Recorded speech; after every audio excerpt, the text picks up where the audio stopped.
On the field, off the field, sports talk, entertainment, and more. This is Sauce on the Side. Well, hello there, Dippers, and welcome back to episode 101 of the Sauce on the Side podcast. As always, Dippers, I'm your host, Drake, joined by the man, the producer, Mr. Leighton Pip Shaventone. At long last, I can finally say, literally, that we've done this 100 times before. We have. I wish I wanted to say that. I had a lot of options for this one. I had that one. I had a joke on the 101 Dalmatians. I had a lot to say here, but that's what I went with. Because last week we couldn't have said that we've done it 100 times before. No, because the 100 we show. have done it exactly 100 times. Wow. That's right. Actually, pretty crazy to think about. That was actually almost the end of last week's show. Then logic kicked in and wait, no, we'll do that next week. Yeah, I would hate to have to call you out on some logic there. Yeah. So, Dippers, be sure to follow on Spotify and iTunes. Download, subscribe, give us a 5-star review. Follow us on Twitter and Instagram at The Saucy Pod. This episode is actually brought to you today by Nubability Athletics. They inspire, instruct, and encourage congenital and traumatic amputees to compete in mainstream sports. They have camps throughout the United States and Southern Illinois for limb-different youth and amputees ages 4 through 17. You can follow them on Instagram at Nubability Athletics, and you can also follow at Sam Kuhnert, that's SamKuhnert on Instagram as well for more. I actually have a couple different friends that have worked with this. They've helped with the fishing and stuff like that. Actually, very, very good. They're doing a lot of good for a lot of people, so definitely check them out if you know somebody that could honestly help with one of these camps or be one of the camp participants. So definitely check them out for more. So wait and see. We're going to have to do an NBA draft recap, talk a little bit about some of the trades that have happened in the NBA. There's little news and notes there. Actually, some NFL news. NFL's rearing its ugly head at this time.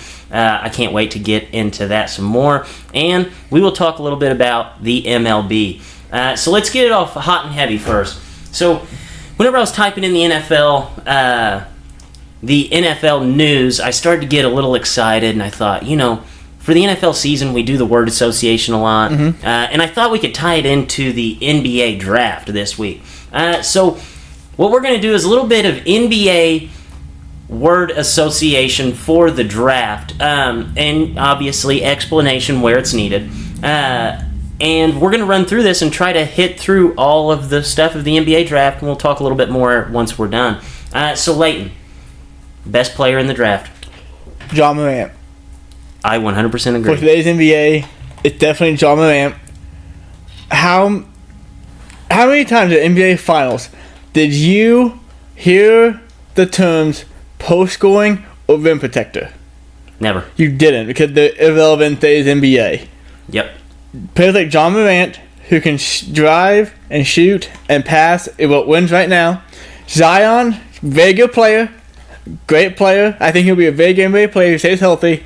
But Ja Morant is the best player in this draft for the NBA right now. I thought I was getting a little bit of pushback there. I for sure thought I was going to get a little pushback.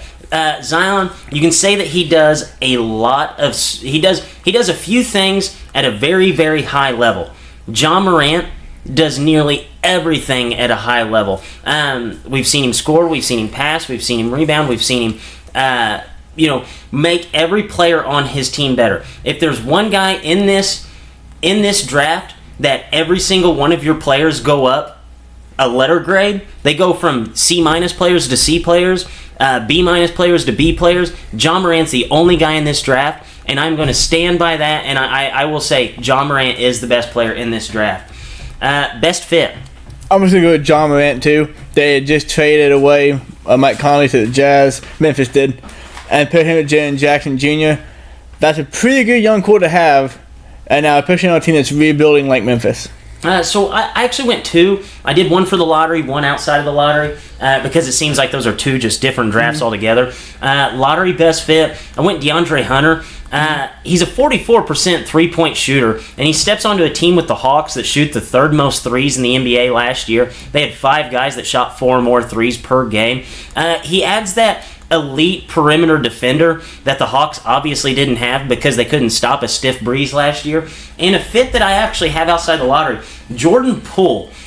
He adds some depth onto Golden State Warriors backcourt, but he's, if you remember correctly from his days in college, he was a big-time shot maker, and he jumps onto a team with probably the most big-time shot makers in the league. If you remember Jordan Poole, the guy who hit the shot that knocked the Houston Cougars out of the tournament last year, which took Michigan all the way to the NCAA finals. I really like both of those fits for those guys. Why? My wide taking player is a Kobe White, a point guard for the Bulls. I pick Kobe White because normally, if a team as bad as the Bulls were last year, think about it, the Bulls should have got a top 5 pick in this draft if they went by record, but they got a 7th pick. And most teams that are like that just go off of best talent available, but they need a point guard. So then they just go to a point guard, they bit the bullet, skipped over some better players, some more higher ceiling players. Just got what they needed. So my why, I took it a little different. Why would you draft the guy? And I'm going with the Suns, with Cameron Johnson. You traded away a guy who's a 6'8" small forward who shoots 42% from 3 in the NBA.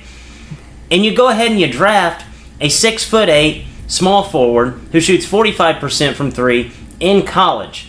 Cameron Johnson's the oldest lottery pick in the last 10 drafts. And he's 23 years old. TJ Warren is 25 years old with 5 years of NBA experience. Why? Mm-hmm. Why? Who? So, I've heard most of the guys that went down the list. For our first guy named and did not know, I can't say it. Drake Cree, the Pacers draft. Oh, some dude from Georgia. Yep. That's all I know. And by Georgia, not the college Georgia, the country Georgia. The country Georgia. And you know, honestly, whenever I saw a lot of mocks, I'm like, man, Georgia didn't have 2 guys that could potentially go in the first round. And then I realized that... it's country of Georgia. Country of Georgia. Republic, I think. It's actually Republic. I think it is a republic. Justin James. Did you realize that Wyoming had anybody good this year? I mean, I'm not... I don't know when we had basketball team this year. I mean, I'm not doubting that the guy was good. I think he scored like 22 points per game in college. He was a 4-year player. But I had no idea who Justin James was. Got drafted 40th overall to the Kings. Okay. From Wyoming. Steal. What? Who's on what fucking team? Yes. I don't know. So, I watched the draft. They haven't even updated the lists. No, and it's like, okay, I understand why the trade aren't official until July 1st or whatever, because that's when the league starts. And they want to give some person a vacation, I guess. But why not ESPN? Just change the pictures and change the hats. Everybody knows. You talk about it during the broadcast. What is the point of having the Donald Hunter guy get up there, put on a Lakers hat, when every single person who pays attention to the NBA knows he's going to the Hawks? Except for the guy who's out of the loop and he's sitting there watching and he's a somewhat Lakers fan, but he's not in the loop. And he's like, okay, we got a pretty good player here, man. We're going to have him with LeBron James, Anthony Davis. Like, dude, there were 17 picks traded in this draft. That is over a quarter of your players going up there and putting on the wrong freaking hat. I mean, do you get that chance one time? One time. There's a reason why players go to the draft. The NBA draft, they have more players show up for their draft than any other sport. The NFL, they don't even show up. You had guys who are top 5 picks in the NFL not even show up. The least you could do is put the right hat on them. They're never even going to step on the court for these teams. Unfortunately, some of these guys, if the trades don't go through until, after Summer League kicks off, these guys are going to be playing for teams that they're wearing the hat of that they're not even going to see the floor of in the NBA season because of these stupid stipulations that they have. At least give me the right graphics. You don't understand. It's so confusing. You have no idea because there's so many fucking trades too. Mm-hmm. Like, this guy. Wait, that's going to the Suns. Oh wait, no, it's going back to the T-Wolves now. What's happening? 17 picks were traded. That is a quarter. That is over a quarter of your draft. Get it right. And honestly, the draft boards. Do you know when those got changed? There are still draft boards out there that I looked through that had DeAndre Hunter as a Laker. Oh yeah, I got him today. Because I forgot who it was. The Suns got picked like 21st pick or something. That Ty Jerome or something. Like, oh wait, he's on the Suns. I didn't realize that. I read it today. Yeah, no, it was absolutely terrible. Definitely a pain. Just wait till summer league's over, then you can actually look at updated rosters. Yep. Steal. Ball. I picked 44 to Nuggets. Like, what the fuck? The second round pick. Like, you have nothing to lose there. I can't really fill out the first round. Cause I figured the Spurs or some of that would have taken him this late. The fact that they fell 14 picks into the second round, just like, how many second round picks don't pan out? Virtually all of them. Why did they take this one? Yeah, you have a guy who could be a premier NBA talent if he's healthy. We don't know the extent of his injury. Obviously, they have more inside information than what we do. But at the end of the day, the guy that you draft at 36 probably isn't going to be on your team at all throughout his career, which even if his career takes off at all. And Ball is still there at 44. That's a no-brainer. I think that the Nuggets have a steal there. Basically, all they've done over the last 2 years, they're like, okay, we have to find the top 5 talent that got hurt this year and just pray that they get healthy. Well, if you shoot 50%, you have an NBA All-Star outside of the lottery. I know that Michael Porter Jr. was the last pick of the lottery last year. Ball is 40. So if you shoot 50% here, you're doing pretty well. I also really thought that Keldon Johnson was a steal for the Spurs. Greg Popovich is getting a lottery pick talent for basically the first time ever. So I like that pick a lot. It's so cool we saw him play in high school. Yeah, it is. That's kind of wild. So, bust. Rui Hachimura. So he went to Gonzaga, went to the Wizards at pick 8 or 9. I think it was 9 because I've seen projected. There was projections of him going in the top 4 at one point. Hachimura, we talked about how John Williamson isn't really made for today's NBA, but he'll still be good just because of how strong athletic he is. Hachimura the same way, but less athletic. He can't stretch the floor. He shot 30% on 162 attempts. Can't handle the basketball. He's had more turnovers than assists every year at Gonzaga. Wow. So basically, he's just a forward not made for today's NBA, and I don't know. The Wizards are in trouble already because of the John Wall making $40 million for the next 3 years, Bill's contract. This is just a step going nowhere for me, in my opinion. Yeah, see, I know I'm going to get a little pushback here from Fletch, from Hump Day Hoops Hysteria, but I'm going with Jackson Hayes. I'm going to go ahead and call this one now. He's 6'11", 220 pounds, shot 72%.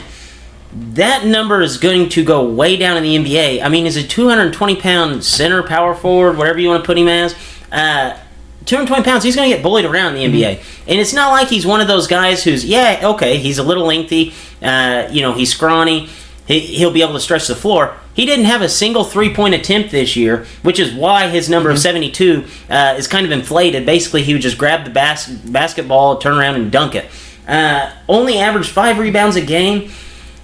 I don't like that pick. I understand where the Pelicans are looking there, but I think that if there's a bust that's in the top 10, that'll be one. So, I don't think Hayes would be a bust. So, if you don't know, Jackson Hayes grew 11 inches from freshman year of high school to senior year of high school, ended up going to Texas. And basically, he's just this, kind of like Dwight Howard coming out of high school, just this freak athlete, that was a great feel for the game, just astronomically great athletically. And he's 6'11". So, I think he will be good. I'm confused. I think he will bust on the Pelicans because I'm confused what the Pelicans want to do. The Pelicans seem like they want to compete right now. Okay, they're holding on to Jrue Holiday. Got Lonzo Ball, Ben Ingram, Josh Hart. So got these kind of experienced players. Jrue Holiday. Then they drafted Zion Williamson, who is ready to play in the NBA right now. And this guy, who's a project. When they could have had Cam Reddish. So I don't know what the Pelicans want to do. Yeah, I agree. I feel the Pelicans just want Jrue Holiday to kind of help mold Lonzo and Josh Hart for a year, and they're going to trade him. And then start from super young, rebuild. Yeah, basically at this point, that's the only direction that has to be looking. Because I think the Pelicans have done a phenomenal job. Just that pick was kind of a head-scratcher after basically finessing everybody this weekend. Best draft. I'm going with the Atlanta Hawks. They traded up for DeAndre Hunter, and then they got Gifford Canvas at number 10. Like we said, basically all season long, this draft isn't super deep on great talented guys. But if these two guys can pan out to what I guess the ceiling would be in the NBA, put them next to Trae Young, that's great for the Hawks. Yeah, and honestly, I picked the Hawks as well. But it's not just because they drafted so well in the first round, but they turned around in the second round and got Bruno Fernando. He's a big-bodied dude, 6'10", 240 pounds, averaged 13 and 10 at Maryland. The guy was an absolute beast. And he adds this element of toughness to a team that basically has none. So you add DeAndre Hunter, which adds an element of toughness, adds an element of being able to defend, and then you bring in this Bruno Fernando that on top of the 13 and 10 that he averaged at Maryland, he also averaged 2 blocks a game. And he was a player that on the court, he does not disappear. Sometimes in college basketball, those bigs that are just absolutely massive, they can't do a whole lot. This guy's actually scaled, averaged 2 assists on top of that, which is kind of impressive for playing at Maryland and being as big and as blocky as he is. I really, really, really like what the Hawks did in this draft. So, worst draft? Phoenix Suns. They did trade back. They did get Dario Saric. How do you think he is? So Cameron Johnson, number 11, like I talked about him. But there were PJ Washington, who'd be a much better NBA player. I don't get it. I don't understand it. The Suns are never going to be good. That's what it is. Dude, the Suns lose 63 games, and their prize for that is a 23-year-old lottery pick and a 3-and-D guy with Ty Jerome. It doesn't make any sense to me. I mean, you already have, picking Ty Jerome, you already have a guy in Devin Booker that needs to be playing the 2. And you draft a guy who's basically a spot-up shooter in the NBA that can play defense, on half the guys in the NBA. So I don't understand what the Suns did at all. I think the Suns got 0 games better. Yeah, going into it, everybody knows that they need and want a point guard because they got to get the ball out of Booker's hands some. So I thought they're going to do one of 3 things.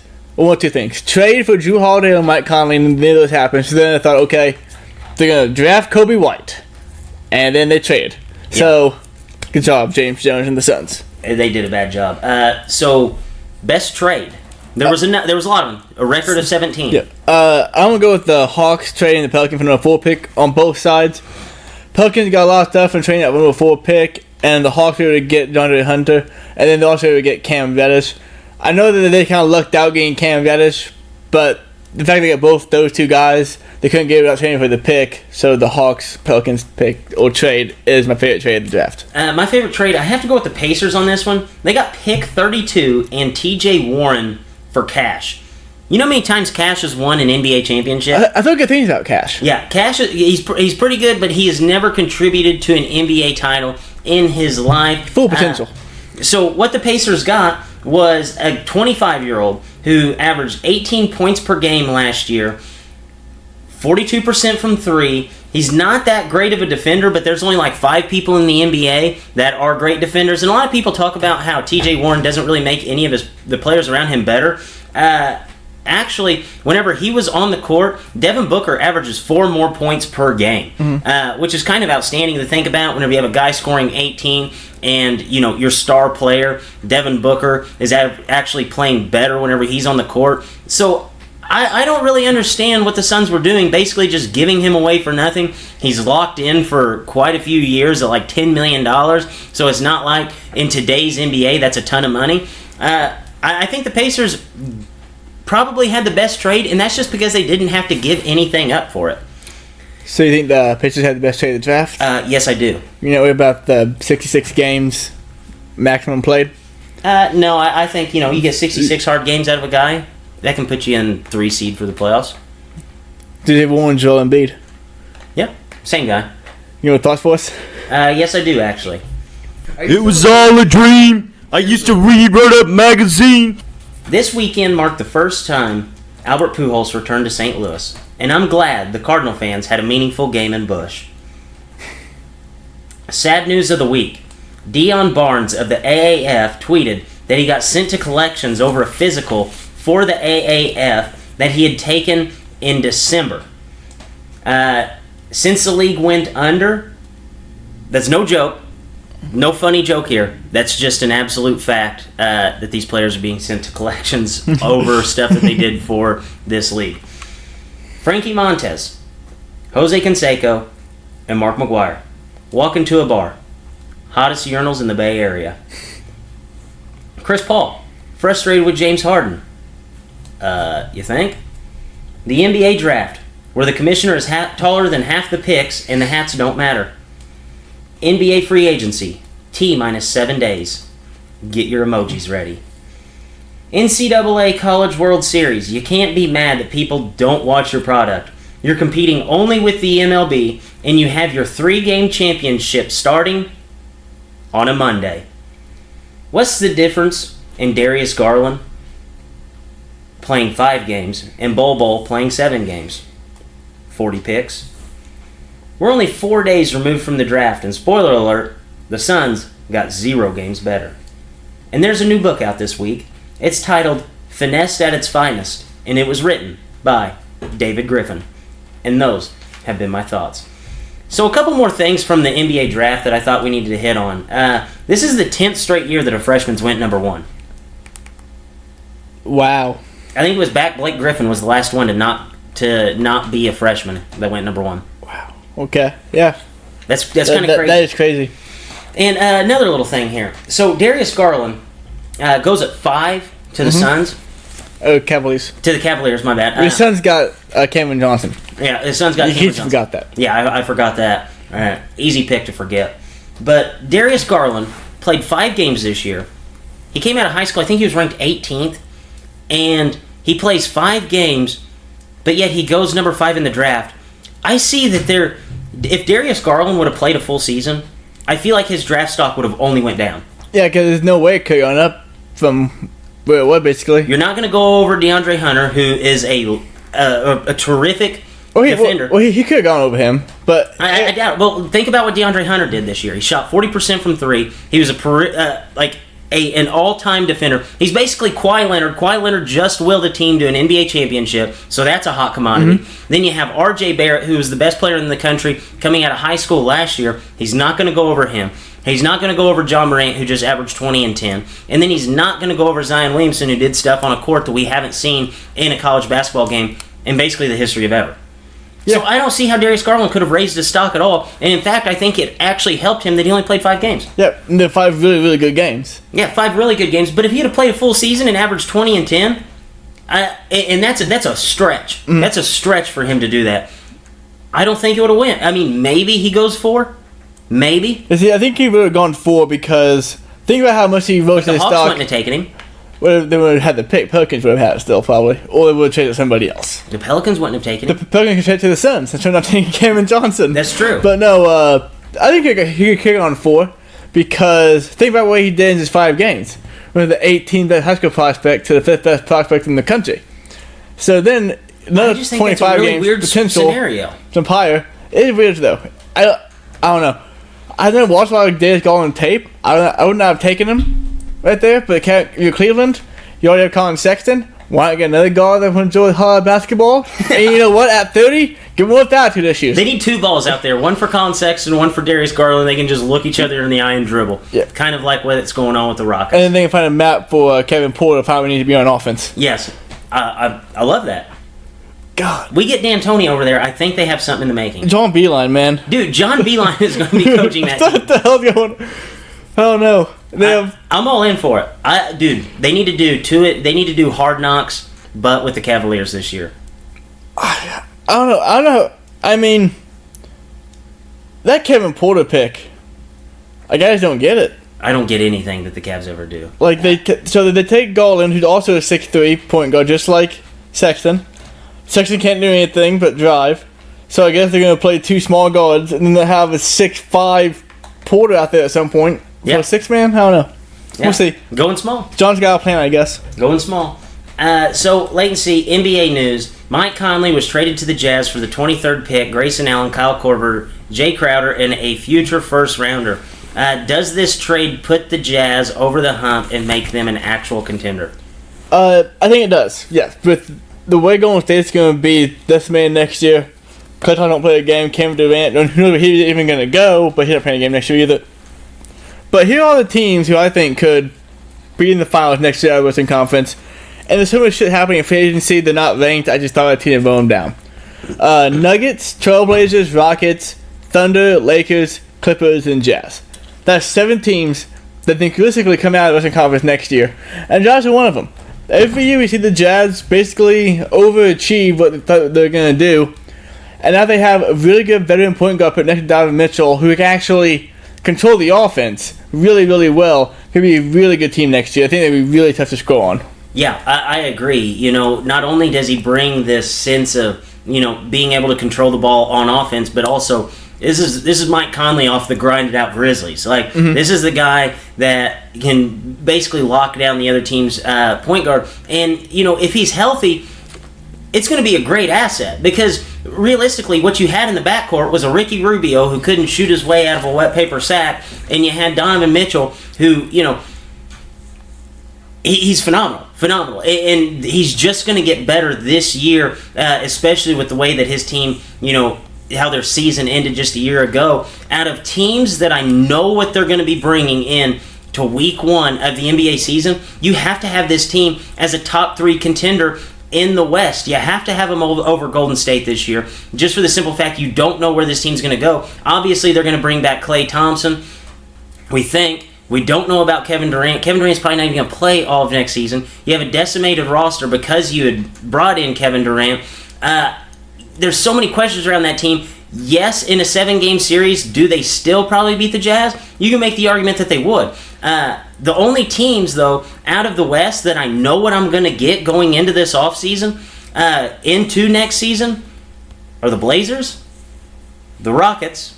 Well, the Rockets, I actually know. You have the Blazers, you have the Nuggets, and then you have the Jazz. So there's so much to be said. There's so much stuff that's going to happen just a week from today.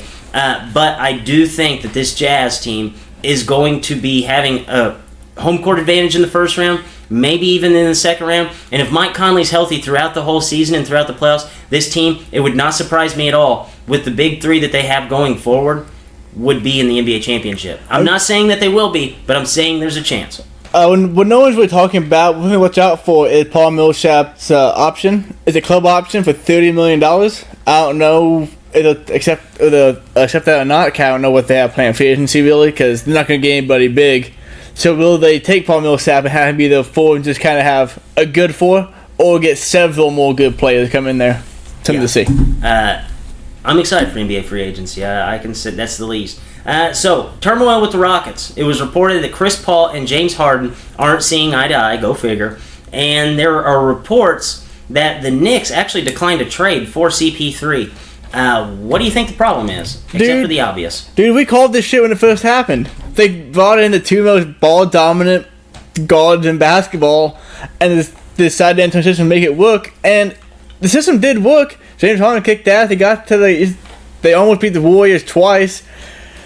But, I don't know. I think a whole lot of this is Chris Paul regressing really hard. He's getting injured now. And I think Chris Paul needs to realize to himself, or someone need to tell him, hey, Chris, you're not 25 anymore, man. Like, you just can't do it like you used to. You need to suck it up, be second fiddle, and try to win a championship. Because you're making $120 million in the next 3 years. That you can't be traded. No one's going to trade for that.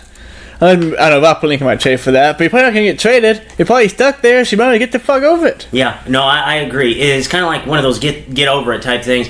And realistically, you have a Chris Paul who, if he gets traded again, that would be the 4th time he gets traded, because he got traded from the Hornets, and the Lakers, they actually accepted a trade, the Lakers did. That ended up falling through. So then they went ahead and sent him to the Clippers instead. And then he gets traded again from the Clippers and goes to the Rockets. So this is a guy who everybody labels as a team leader, who for some reason nobody wants him, or he wants out of every single situation that he's in. That's kind of a head scratcher there. And you're trying to pair a guy who... now, don't get me wrong, I think this could work. If both buy in next year and we have some certainty out of this team, they might be the favorites in the West, because we know what we're getting whenever both these guys are meshing and playing well together. But This was the inevitable. This was the inevitable. Mm-hmm. I would have wished Chris Paul would have held on for one more season because basically the West was the Rockets as long as Golden State wasn't in their way. And realistically, this time next year, Golden State's not really going to be in anybody's way without Kevin Durant, with Klay Thompson. We don't know what we're going to get out of that situation. So all they had to do was wait and see. Do you think that Chris Paul will be on this roster at the beginning of the season? And if not, where does he go? I think he'll be there still. I do too. Like I said, so him and James Harden both already came out and said that this is all lies. But, of course they said that. You can't really believe that. I do believe in this case. But I think he'll be there because how are you going to trade him? You got to clear up $4 million in cap space, and it'd be too hard of a team to do that. Absolutely stuck with him. So wait and see. NFL news. Brett Favre posted an Instagram picture reporting that he was coming out of retirement and going to try a comeback, only hours later to delete the post and say he was hacked. Wait and see. Do you believe Brett? I do believe Brett Favre was hacked. 100% do. I don't. Because Brett Favre is like how old? 50? I think the thought crossed his mind, and then he thought, "There's no way I can do this." After he'd already hit send. No, see, two things I'm thinking about. One, I don't know if Brett Favre knows how you Google image search, and two, his password would probably Packers 4. Yeah, that's true. That's true. Packers 4, Brett Favre 4, Wrangler 4, A-Wood, and number 4. No, it was Copperfit Wrangler Packer 4. There you go. And Timmy guessed it, and it would be fun. I said it'd be fun. Ooh, or Brett Favre fucking hit everybody, see what happens. I think this was Brett Favre, man. I think this was Brett Favre sitting on his ranch, got bored. He just got done playing a game of pickup where he absolutely dominated. He thought, you know what? He was out there in his Wranglers with his Copperfit on, looking good, throwing the ball to Jerry Rice, who also had his Copperfit on, and he just got the itch. He's like, you know what? Jerry played till he was 40. I played till I was 40. I can keep this thing rolling. I'm only 50 years old. And then a couple hours after this thing took steam, he decided this was a bad idea. Yep. I'm all on board for it, though. Bring Brett Favre back. There's about 10 teams in the NFL that I think he would probably be a better starting quarterback than what they already have. So wait and see. We have some darts to play. Pew, pew, pew, pew, pew. We're playing darts, baby. So wait and see. What is the game for us today? We're bringing back our anticipation game from last week. Anticipation game. Don't have a really good name for it yet, but... So explain it to the Dippers. So, basically, we'll throw a dart. We'll do it 4 darts because these all go pretty quick. And it's a sporting event that happens every year. And talk about our excitement for said event. Or said milestone or marker or whatever it is. Okay, so latency, take it away. And we have a 12. A 12 is, well, I bet it's an 11 for you. NCAA basketball tournament. Oh, yeah. Yeah. I take off work for this. He does. Actually, I'm not taking off work for it, but I've considered it every year I've considered taking off work for this. This is gambling heaven, my friends. This is sports watching TV heaven. Like, the Thursday and Friday of this, 11 a.m. you wake up, you got 3 TVs on, start watching the games. Absolutely. Every year I take off on the Thursday. That way it gets me through Thursday, Friday, Saturday, Sunday. You know those days that you wake up and you realize, just like today, wow, there's nothing worthwhile betting on today. Guess what? The NCAA tournament is the exact opposite. You're firing off games at 11 o'clock in the morning. You're firing off games at 11 o'clock at night. You get 12 straight hours of gambling, my friends. Not just one game. Not just 2 games. It's not just 3 games. Sometimes you get 4 games at a time on that Thursday and Friday. I am all in for this. Latency, we say that you can't put 11 on something unless it's basically your team, Game 7, beating the rival to win a championship. This is the outlier for me. Actually, I have to put it at 10.9 because, the Bears beating the Packers in the NFC Championship would be an 11. This is a 10.9 because, my friends, it does not get any better than this. 10.9, okay. I'm not 10.9. I'm really high, though. Yeah. Whenever you gamble on this, too, you have to put out a lot of futures in it because once your bankroll runs out after Friday, you just pray that your futures hit. I'm going to go 9.8. 9.8? 9.8, yeah. I look forward to very much every year, not have to take off work for. I think when you get to a number 10, whenever you're The taking first off weekend's the for it. best. Oh, the first 2 days are the best. Yeah. The 2 days everybody works are the best days. Yeah, once you get to the Sweet 16, it kind of like stutters out for me, and I'm like, man, this isn't as fun. Maybe because my bankroll's cutting like 1/90th of what I started off with. Your bracket's already screwed after the first game because you picked Duke to beat Mercer. Yeah, this is the pinnacle. This is the pinnacle. The pinnacle. So now it's my throw, Hot dog. and we have a 19. 19 is fantasy football draft. Oh no, this gets me going. This is probably the 11 point. This might be my 11. So My white whale. okay, so this is just the point. So there's a lot of anticipation that goes into it, especially if you're in like a dynasty league, keeper league, what have you. There's a lot of anticipation that goes into this. There's a lot of hours spent crunching the numbers, trying to figure out who's going to be your next Adam Thielen, who's going to be your next Alvin Kamara. So that is just exciting as the draft. But whenever you sit down in a live draft, I'm not talking about computer. I'm talking about in a live room with the draft board up there. Everybody sitting in the room. A lot of testosterone in the room. Almost way too much testosterone. You can cut it with a knife. No one's talking. Yeah, no one's talking. Oh man. It's literally just you, what you have in front of you, and stopwatch. Yeah, especially whenever you take it like me. Like, guys, I have a whole coach's uniform that I wear.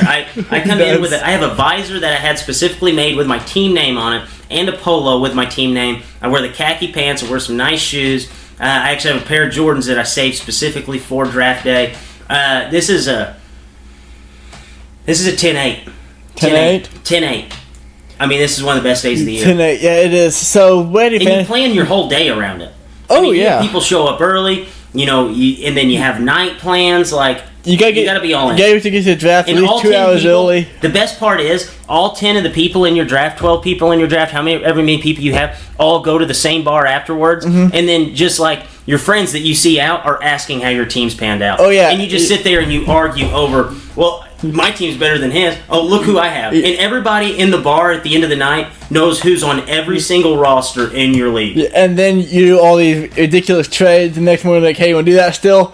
And no, not really. My favorite one is whenever everybody's been drinking a little bit at the bar and there's all these trades that have just been made that are hypothetical, and then the next day people are like, yeah, I don't think I'm going to do that. It's like, yeah, I can't trade you the guy that I took over him by 4 rounds for him that I took after him. Yeah. It doesn't make any sense for me. Not going to happen. Yeah, but fantasy drafts, absolutely. I do all mine in 1 week. Last week in August, 1st September, that 5 Monday through Friday stretch, I will have 3 or 4 fantasy drafts for that week. This is an easy 10-5. Easy 10-5. Yeah, this is a good one. This is one of the most anticipated days of the year. So wait and see your throw. And we have a 7. The 7 is, get the list to load, NBA playoffs. NBA playoffs. Okay. They're so long. Oh man, it just got over. You know what's also ridiculous that we didn't talk about at all? We just had the NBA draft. We don't know who Rookie of the Year is yet still. Because those are going to announce, I think, later tonight or tomorrow. Wait a second. Can Zion technically be Rookie of the Year? I mean, well, he cannot play the NBA game. But no, the NBA season hasn't started yet. NBA doing shit all backwards, man. That is so stupid. So they've yet to announce the season-long award winners. The finals have been over for a week now. The NBA draft just happened. Fantasy starts next week. That is so stupid. And then we're going to have that huge lull of like nothing going on in the NBA for like 3 months. Mm-hmm. Usually you're supposed to have the championship, and then you have the lull of like a month, and then you have then you have your draft, and then you have free agency a couple weeks after that. That way you kind of expand things. Yeah. Wow. No, NBA really figured it out though. They own the entire summer basically because The they only have. reason they do that is because the only sport they're competing with is baseball. Yep, and it's not hard to beat baseball right now. No, it's not. Like if they had the draft in August, whenever people are getting ready for football, the draft would not be watched. The free agency would not be watched. This is crazy. Yeah. But anyway, though, NBA playoffs. Well, if the MLB took a page out of their book, they might have all the players signed before opening day. Ooh, yeah, that's true. That's They very get true. paid on the field. But NBA playoffs, the long. So for this year, it's real low. I'm gonna look at like 6.7. But for this next year, though, with how I think they need to be more spread out, looking like 7-9. I'm going with a 6-6. This is one that if it's a 10, you'll be dead before the Eastern Conference Finals start. Because there's no way you can have a 10 of excitement for 3 months. I mean, True. Dude, when did the NBA postseason start this year? April, I think. It goes over 3 months. It goes over 3 months. That is absolutely insane. If you say if it's anything over an 8, you're lying because you're still alive and the NBA playoffs just got over with. You cannot have that bit of anticipation for over that big of a span. Me, I barely make it through March Madness, and that's a 10-9, and I'm limping into the national championship. Like, it is bad watching me come in that night of the national championship because I'm dead. I'm dead at that point. I could not imagine, instead of just 3 weeks, it being over 3 months. Yeah. It's a good way to put it. Yeah, no, NBA season entirely too long. They gotta fix that. Yes. The NBA is a full year sport. Yeah. Year round. So, last throw. And we have a 3. A 3 is the NFL draft. Ooh, now this is something I can get into. This is a good one. This is also something that's entirely too long. It really is. Like, why? It doesn't have to be 3 days. It doesn't have to have 7 minutes per pick in the first round. It can be 2 days. It used to be. But if you think about it this way, the NBA had 1 night for 2 rounds. Mm-hmm. So the NFL is 7 rounds, and they're actually going at a faster pace than what the NBA does. They do because the first round just the first night. The first round's the first night, which I feel like that's okay. I feel like the first, maybe they could squeeze the second round in there, but then you're going to get into that weird spot at the end where basically nobody cares on day 2. The NFL draft, I am always looking forward to it. So this last year, I wasn't that excited because the Bears didn't pick until the 3rd round, but just a normal NFL draft, I would say that my anticipation level for this thing is probably not 8-8. I'll go 8-8. I think that's a fair score because anything over a 9 is something that I have to get in and out. Mm-hmm. It has to be a one-day thing, unless it's the NBA, unless it's NCAA basketball, because that's just 4 straight days of me doing nothing but watching it. I don't take off work for it, so it can't be above a 9. It can't be a 10. I think an 8-8 is a fair score. Yeah. So, coming from a guy who has no NFL affiliation. That's weird, by the way. I'm really into so I'm always excited for it. Everyone looks excited for it. I get home and watch it. For a few picks go by, it's all good. Then it starts getting into the linebackers and safeties and wide receivers. Like, okay, it's kind of getting boring. But then you're just okay, I'm done with these picks. Patriots, pick somebody, please. Yes. 8-2. 8-2. 8-2. Not bad, mate. There might be a little high when we go with 8-2. Just because every single year I'm so excited for the first pick, then the first 5 picks are all guys who are going to be really good, and you start thinking, how can they impact right now? Then next thing you know, the Patriots are picking at pick 28 or 30. You're like, okay, not going to matter. Yeah, not going to matter at that point.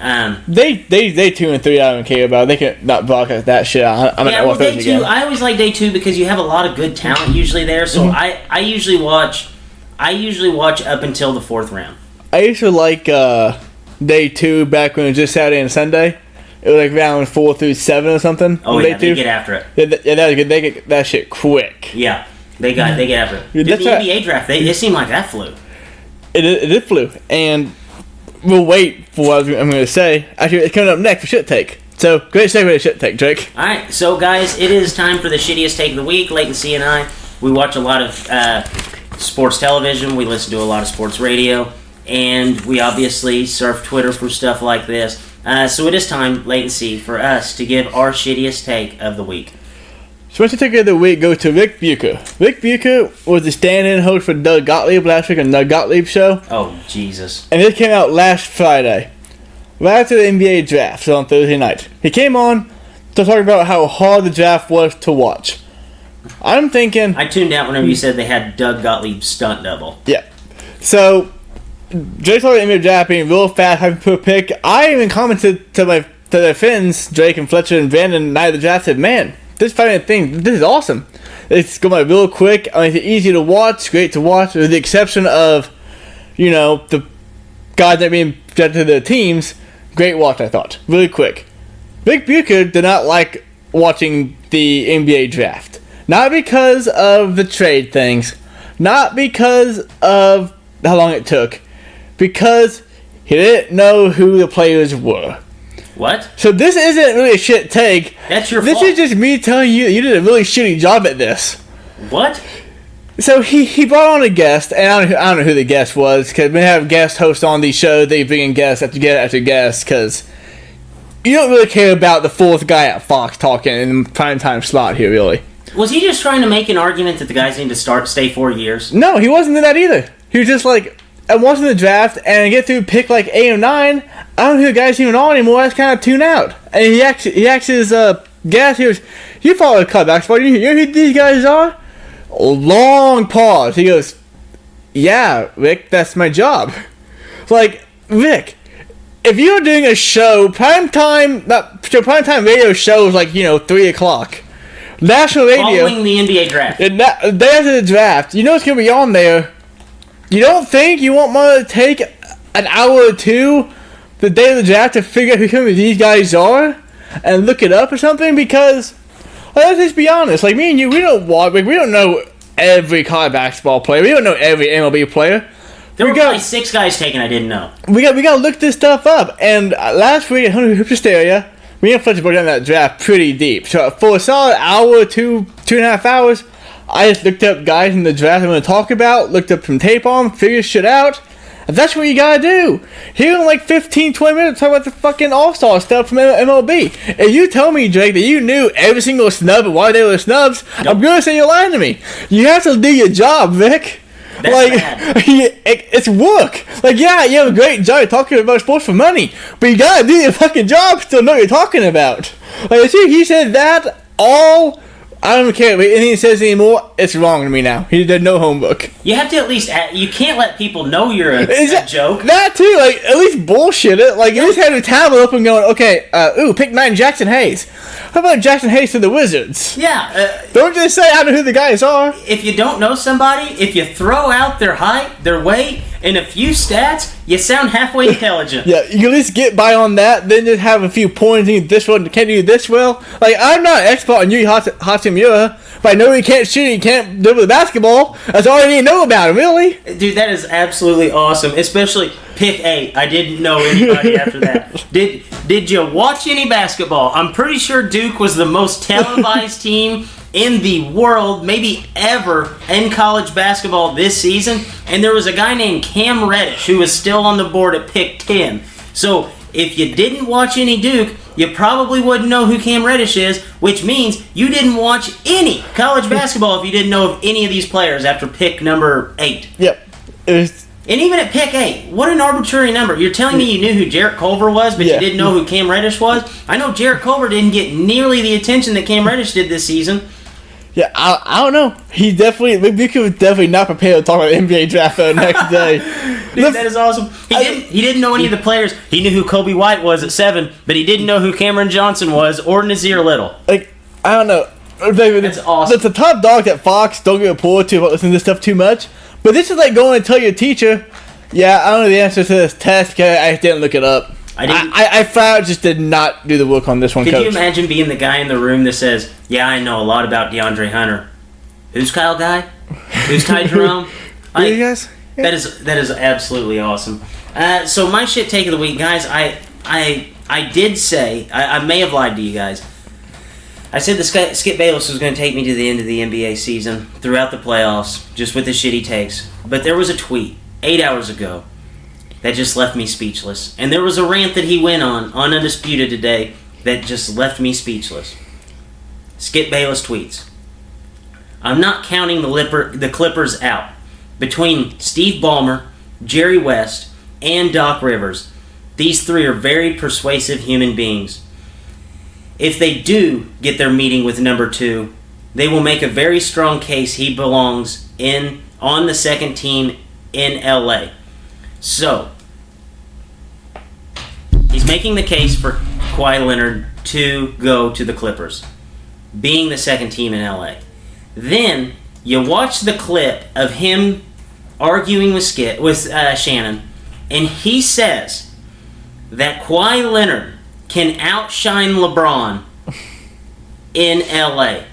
So Skip, I ask you this. You mean number 2? Where were you at whenever you were telling everybody that Kawhi Leonard was not clutch, Kawhi Leonard couldn't get the job done, Kawhi Leonard did not deserve the MVP of the finals, but yet now he will outshine LeBron in LA if he decides to go there? What is the deal? Is Kawhi Leonard good, or is Kawhi Leonard not good? Because 3 years ago, you talked about how Kawhi Leonard was the fourth quarter just assassin, going out there, putting the cap on every single game. Just 2 weeks ago, you were talking about how Kawhi Leonard didn't have a clutch gene, how he couldn't go out there and perform in the fourth quarter. Oh, where was number 2 through the stretch of 17 minutes, 46 seconds to 27 minutes and 46 seconds of this game? He disappears. Now all of a sudden, he came back from his disappearing act and he's going to be outshining LeBron James in LA, the most marketable basketball player in the NBA, in the most marketable city in the world. Come on, man. Like, what are we doing here? You have to get on one side of the fence or the other, and you have to stay there. If Kawhi Leonard sucks, I'm okay with you saying that. I'm going to laugh at you. I'm going to bring you up every single time. But whenever you say Kawhi Leonard sucks, but then Kawhi Leonard can outshine the most marketable guy in the world, in the most marketable city, you're crazy. You're crazy. You can't stay on a take. I am a firm believer in never getting off of a take, probably to a fault. But Skip Bayless, you have to stay on it. At least give me 3 weeks with the same damn thing. You can't change your mind. Do you remember what he tweeted out when he first signed up Fox from ESPN? What was that? He said, the takes will be hotter. My old show censored me. They're hot. They're hot. And 3-4 years later, fucking really turning hot here for Skip. Dude, you could bring MJ out of retirement and slap him on the Clippers, and he's still not going to outshine LeBron in LA at this point. Like, LeBron's the most marketable guy today. Like, in probably the most marketable guy in the NBA. You know, obviously Jordan has the brand, like all that. But, like, that was more of like an early 2000s, 90s appeal. Like, LeBron is king of the city. His team might not be the best team in LA even this year. But to say that Kawhi Leonard's going to come in and outshine LeBron after you say he's not good, I mean, where are we going?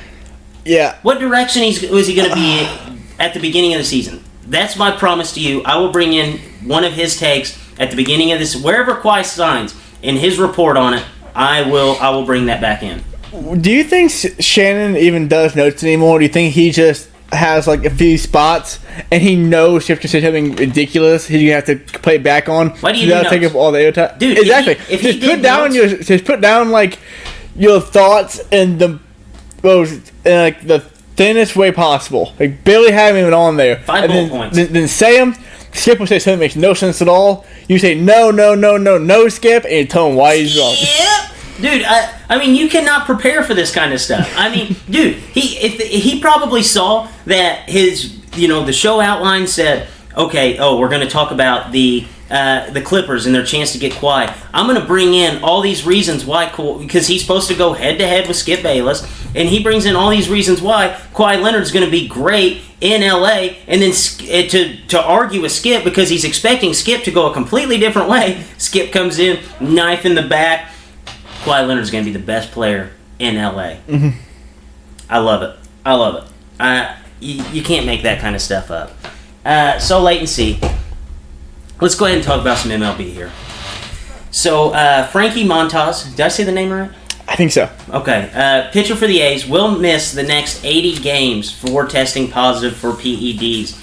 The A's are currently within a game of the wild card, right where they are every single season, and Montas had a 9-2 record with a 2.7 ERA. Latency, does this all but end the run for the A's winning the wild card? First things first, Juice is back. Been saying it all season. Yes, it's over for him. Like you said, 9-2, 2.72 ERA. After 80 games, he'll come back with 20 games left. It's very hard for me seeing the A's, knowing how the A's do things, trading or signing somebody to come up and kind of to try to boost this roll up, to try to hold it in place enough so they can stay competitive. I can't see him doing that. It'll probably be something for AAA. Every fifth game will be a bullpen game. They'll have a spot starter here and there, something. But I can't see the A making a move to bring in another quality guy to take this spot to stay competitive. So they probably they'll have a very hard time staying above water there. And now I think it's basically impossible for them. Now, if this would have happened 3 weeks ago, I would say yes, they absolutely have a chance. There's a guy named Dallas Keuchel. He's unsigned. You go out and you sign him. It's not a solution to the problem, but it's at least big enough of a Band-Aid to where you can patch up every fifth day with a quality arm. Now you're kind of in a bad spot. And you know, a team like the A's cannot sustain something like this. Most teams will go out, pull the trigger on somebody else. They'll go out and, you know, trade a few prospects. The A's have never done it with the exception of the time that they went out and got Lester and Samardzija. That didn't pan out, so I feel like that left a bad taste in this team's mouth basically until the day Billy Beane dies. So I don't think I think you can basically just wipe them away. You know, you have a lot of competitive ball clubs there in that wild card spot. You take away a guy who's almost a lockdown win every fifth day, and you're going to replace him with, you know, a guy who may go 500, a guy who, you know, you're going to be lucky if you get 7 wins out of that spot for the remainder of the season. I think this is just go ahead and put a knife in their season because the A's are done for. Yeah, the only way the A's have a chance now, because the A's, like, they're not going to trade a good phone system player ever, because that's not what they do, how they win games. They just have Addison Russell the one time, so they can try to win a World Series, they just never do it. So unless they trade the draft rights to Kyler Murray to the Diamondbacks for Zach Greinke, so he could play in Arizona during the offseason, not going to happen.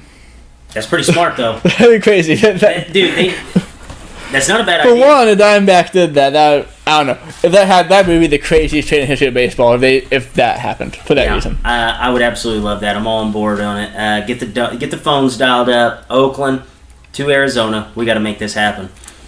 So wait and see. The Mets hired a new pitching coach this week. Did you know about this until I told you? I did not. It's pretty crazy. So they hired Phil Reagan as the interim pitching coach. Phil Reagan is 82 years old. He was born in 1937. So wait and see. I thought we could play a little fun game with this. Okay. It's called What Phil Has Seen. Basically, we're going to talk about all the events that Phil has seen in his life. He was born on April 6th, 1937. I'm pretty sure you got to see the premiere of Wizard of Oz in theaters for the first ever color film. I think. I know what he has seen. What have you seen? We'll play off of that. He saw Walt Disney's Snow White and Seven Dwarfs aired, and it was the first feature-length animated film ever, and it was actually shown the year that he was born.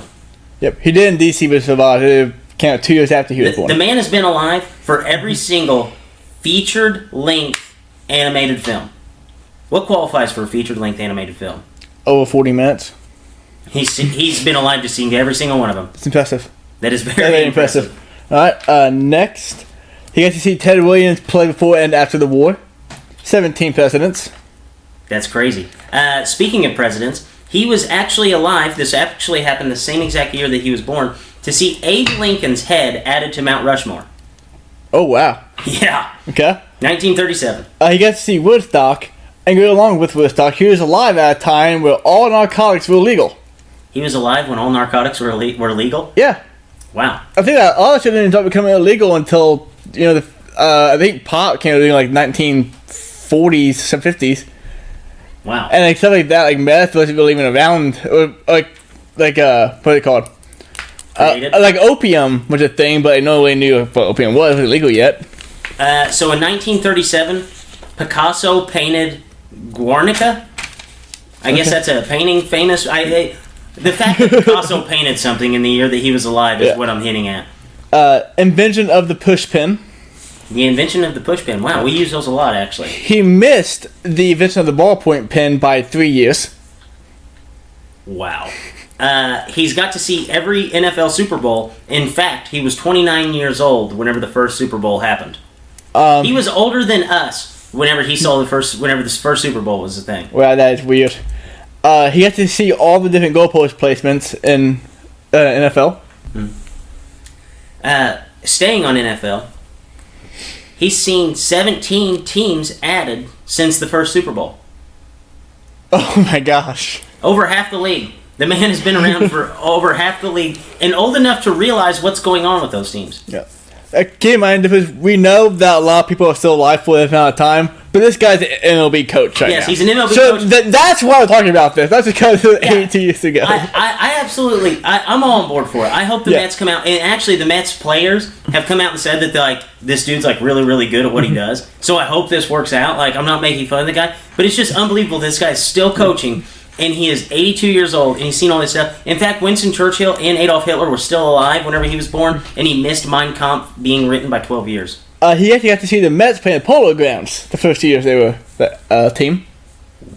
Are you serious? Yep. Wow. Mets He playing- actually pitched in the MLB for a while. We should have pulled up some of the guys that he had faced. That would be kind of crazy. Listen in, because he also got to see the elimination of smoking and drinking during MLB games. What? Well, When did that come about? when it was officially outlawed with the late 30s, he was alive then at least. Okay, so he was alive. And the primary use of helmet and cleats. Oh, no. Wow. Yep. That's impressive. Not to mention every other innovation in baseball he's been alive for, basically. Yeah, the man's a legend. The legend in his own right. If he does not get put into Cooperstown just because of this feat right here, Because of longevity of life. I don't know what gets you in. I really don't. Because this is probably the most incredible thing I've seen on a baseball diamond in my 24 years of life. I'm going to go ahead and stamp that now. I'm all on board for this guy, though. I hope the Mets do well. So wait and see. The MLB All-Star voting has moved to the second phase of the voting process. A very weird thing. They started this new thing where you have finalists and the full rosters aren't set, but so just to get the starters, they're using the finalists and all that. So wait and see, what players were the most notable snubs that you saw that did not advance past phase 2? So first off, I want to say that very good job voting wise normally. We didn't really have a thing like the Royals had the entire team. There was some players who obviously they could have team voted for them. But two of the guys I put down are both Red Sox players.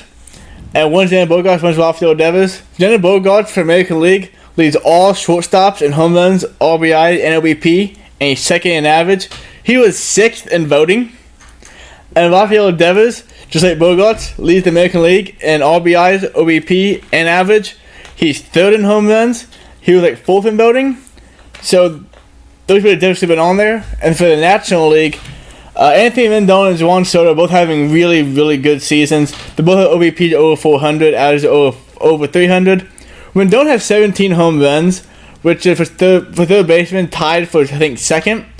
And Josh Donaldson has 16 home runs and batting 265. So he differs a bit on the old Josh Donaldson. So I brought in all National League because that's where the real baseball is played. I brought in 3 players that shouldn't have made it with 3 players that definitely should have made it over them. So first up, it's not too hard to see. And basically, it was all Braves players. If you were a Brave, you were in this year. Dansby Swanson, he's 10th amongst shortstops in the NL in batting average. Manny Machado has a higher average, on-base percentage, more home runs, higher slugging, tied with RBIs. Mm-hmm. They're not even close in any statistical categories other than RBIs, which is one of the most outlier throwaway stats in the MLB today. I mean, if players don't get on, you're not going to be able to drive them in. Mm-hmm. And I would imagine that Dansby Swanson probably has more opportunities at RBIs playing for the Braves. So that was a huge snub. Next up, Josh Donaldson. Yep. Out of all the average stats, there were only like 10 third basemen that qualify, and he was 5th in OPS and 6th in average. He has the 5th most home runs and 7th most RBIs. Anthony Rendon is top 3 in every single one of those categories. Yeah, Anthony Rendon is a really good player. No one talks about it ever. Yes. RBIs, average, home runs, OPS. Josh Donaldson was not in the top 4 of any of those categories. Anthony Rendon was in the top 3 of every single one.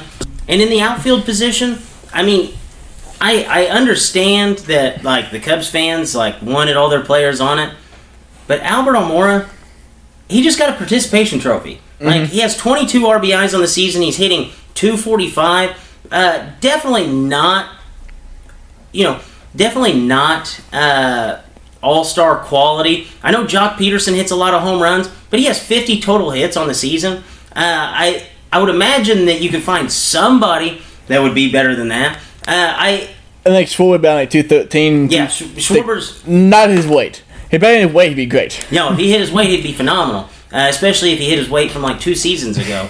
But I don't get it. There were only 17 teams that are represented in this, and you would think of how many good players there are just spread out amongst the MLB. You have like 8 or 9 outfielders that made the cut. You have 3 players at every single position. I just feel like there should be more teams represented than the 17, because you have a guy like Manny Machado who's on the Padres. They don't show up to vote. They don't get in. Yeah, with 5% is how it works out. And kudos to the people who did vote. Like Hunter Dozier from the Royals. Don't watch the Royals game. The kid's having a great year. He's just being 100%. Tommy Stella, he actually made it. That one surprised me more than anything. That surprised the hell out of me. me. The fact that Tommy Stella made it, I think he's a second baseman on there. You can make an argument how bad second baseman in the American League is, but still, he made it. Very impressive. No, there were a lot of guys that made it that you thought that they wouldn't make it because they are playing at a high level, but really nobody pays attention to the Tommy La Stellas of the world. So it was about 50-50, I think. They got it right in a lot of places, but then basically the Braves and the Cubs took over the NL. Yep. And one more guy, Brandon Lowe, second baseman for the Rays. He's batting like 286, 285, like 15 home runs. Better than Altuve, put more games than Altuve. But one more thing like Altuve is Jose Altuve, and he will always be voted over the Tampa Bay Rays second baseman. Yeah, and thank God Aaron Judge made it. He deserved it. I can't believe I missed him hitting all the home runs this season. Yeah, he definitely deserved it. Good for him. He needed that extra pat on the back. They still voted him in after he struck out like 3 times in a AAA game. Yeah. Oh, no. But another thing that fucking pissed me off. Talk about Devils really missing it. Gio Urshela from the Yankees made it. He has like 200 less play appearances. That's awesome. Than Devils. He just happened to play for the Yankees, and Red Sox fans didn't want to vote this time. Yeah. Red Sox fans stayed at home on this. It's a hangover from the World Series. We just don't care right now. Yeah, they don't care. We're so just morphing up on the World Series when we can't feel any pain. I love it. 17 teams represented out of like 100 players. That's crazy. Yep. So Latency. Everybody gets one though. Latency, it is time for our entertainment review. Time to put you in the spotlight. Each week, Latency goes out and watches several different movies, and he brings them in to review for us. Latency, what do you have for us today? I'm going to review Child's Play. Child's Play. Chucky? Chucky. You had the cojones to go watch Chucky? I did. The girlfriend wanted to see Chucky, so Pops grew a pair of nuts, saw Chucky. I actually watched the first Chucky, too. You watched the first one? Yeah. Like the original? Yeah, dude, I don't like dolls, man. I don't like dolls. I hate dolls anymore now. But before I get to review a Child's Play, I'm going to tell you a movie called Shaft. Shaft is a movie starring Samuel L. Jackson. It's a reboot of a series of movies made from the 1970s, and it's getting really bad reviews. But let me tell you why it's a bad movie.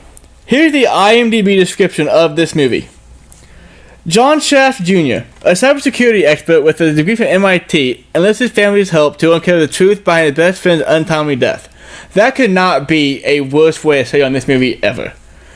Shaft, man, that movie is freaking awesome.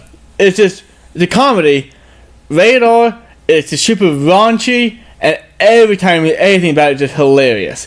If you think Samuel L. Jackson's a funny dude, this is him being Samuel L. Jackson for 2 hours with rated R stuff.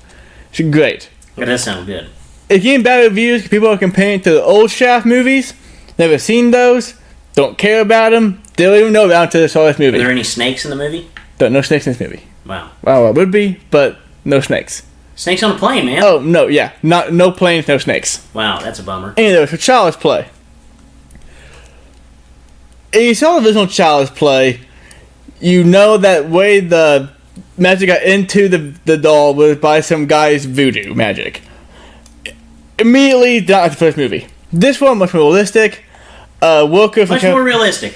A doll walking around stabbing people. Much more realistic. Much more realistic than the first run around. Much more realistic reason for a doll to be evil.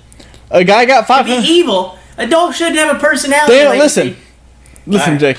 I'm all ears. This is like, okay. Do you know what Amazon Echo, Amazon Alexa is? Yes. In the new movie, this is simply one of those. Oh, okay. It connects to all the devices in your house, and it basically can run things for you. The company called Caslin, which is a play off of Apple and Amazon put together, basically. Question: if he Bluetooths to your house, couldn't you just run off the property and like he would disconnect once he got off the property? No, He'd lose signal. the cloud. Oh, okay. Yeah, this is Apple and Amazon put together.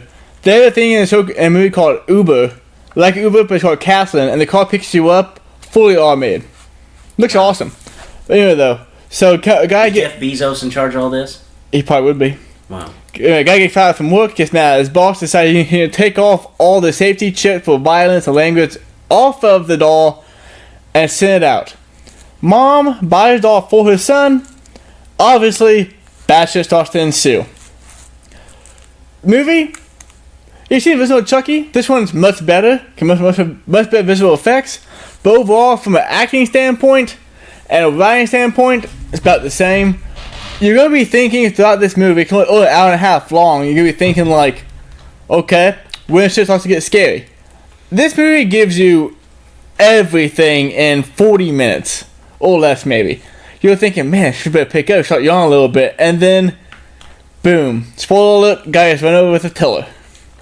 You know what a tiller is? Oh yeah. Yep, guy's head gets blown off with one. From Chucky? Yep, and the entire time these kids know the doll is evil, they don't know anything about it, and then more bad things start to happen. So, obviously this movie, it's not bad, it's an okay movie, I'm gonna get 1.6 dips.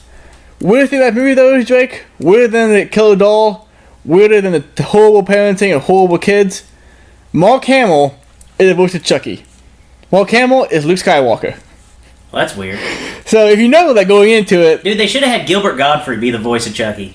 should have had anybody other than Mark Hamill be the voice of Chucky. Cause whenever you Gilbert hear, Godfrey. when you hear Chucky talk and all you hear is Luke Skywalker, I've never seen a Star Wars, so I'm okay. mind blowing stuff right there. This will take a second to sit down and sink in for you. But yeah, no. Mark Hamill with Chucky, child play, 1.6 dips. If you're a horror fan, you're going to see the movie, kind of see every horror movie, but nothing special. I kind of want to see it, but I know I'll be terrified for like a week and a half after that. Mm-hmm. I'll probably throw the little Alexa thing at my house away. So yeah, I'll probably sit it out. Yeah, I went to my parents' house. They just saw this movie, and they have these dolls set up in a bed in the guest bedroom for my nieces playing. Dude, man, they're just like the fucking Cabbage Patch Kids. Like, oh man, I'm going in that room. That's hilarious. So latency. Any bold predictions for this sports week? Think of one real quick. Man, We have nothing going on. This is a dead time in sports, We're isn't dead. it? We're Yeah, dead. this is a really short podcast, but there's just nothing going on in sports right No, now. there's not. I'll go ahead and throw one out. I imagine that the emojis start on Thursday for the NBA free agency. Okay. I'm also going to make a bold prediction that there will at least be one player held hostage. Last time we had a dead period this bad in sports, I said to you and Diesel, I guess so sometimes, Diesel, maybe from now to tomorrow morning we have the biggest thing in sports happen, and boom, sports gambling was legalized the next morning. So, this is going to be something groundbreaking happens between now and next Monday at 5 o'clock. All right, and on that note, for Drake, for Latency, as always, Dippers, stay saucy.